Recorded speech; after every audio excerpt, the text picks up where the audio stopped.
2026 football ലോകകപ്പിൽ അത്ഭുതമായി മാറിയ ഒരു ടീമുണ്ടായിരുന്നു.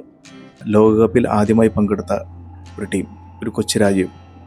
അവരുടെ മികച്ച പ്രകടനത്തിലൂടെ ലോകശ്രദ്ധ നേടിയ ഈ രാജ്യത്തിൻ്റെ പേര് കേപ്പ് വെർദെ അല്ലെങ്കിൽ കാബോ വെർദെ എന്നാണ്.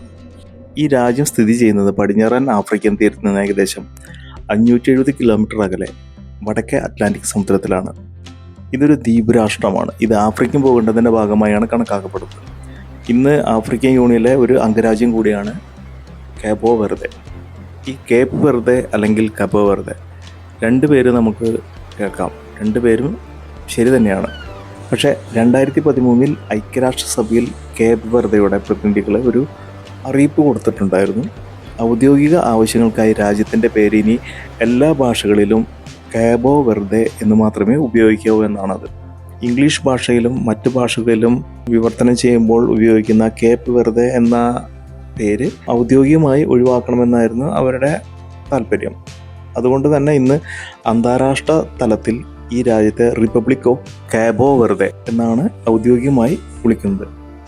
ഈ ദ്വീപ് സമൂഹത്തിലെ ഒരു പ്രധാനപ്പെട്ട നഗരമാണ് പ്രയ. ഇത് തന്നെയാണ് രാജ്യത്തിൻ്റെ തലസ്ഥാനം. ഏകദേശം 6 ലക്ഷത്തിൽ താഴെയാണ് ഇവിടുത്തെ ജനസംഖ്യ.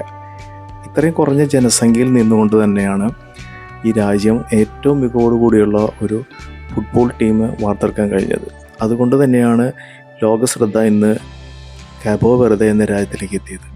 ദശലക്ഷക്കണക്കിന് വർഷങ്ങളായി നടന്ന വലിയ അഗ്നിപർവ്വത സ്ഫോടനങ്ങൾ മുഖേനയാണ് ഈ ദ്വീപുകൾ രൂപപ്പെട്ടത്. ഇതിന് പ്രത്യേകിച്ചൊരു ചരിത്രാതീത കാലത്തെ വിശേഷങ്ങളൊന്നും പൊതുവെ കേൾക്കുന്നില്ലെങ്കിൽ പോലും ചില ചരിത്രകാരന്മാർ അല്ലെങ്കിൽ ചില കൃതികളിൽ ഗ്രീക്ക് പുരാണത്തിലെ ഗോർഗേറ്റ്സ് എന്ന് പറയുന്ന ഒരു സ്ഥലമായി ഇതിനെ ബന്ധപ്പെടുത്തുന്നുണ്ട്. ഗ്രീക്ക് പുരാണങ്ങളിലെ ഗോർഗൻസ് വസിക്കുന്ന സ്ഥലമാണ് ഈ ഗോർഗേറ്റ്സ്. നേരിട്ടിത് പ്രസ്താവിക്കുന്നില്ലെങ്കിലും ദ്വീപിൻ്റെ സ്ഥാനവുമായി സാമ്യമുള്ളതുകൊണ്ടാണ് ആ സ്ഥലം തന്നെയാണ് കാബോ വെർദെ എന്ന് പറയപ്പെടുന്നത്.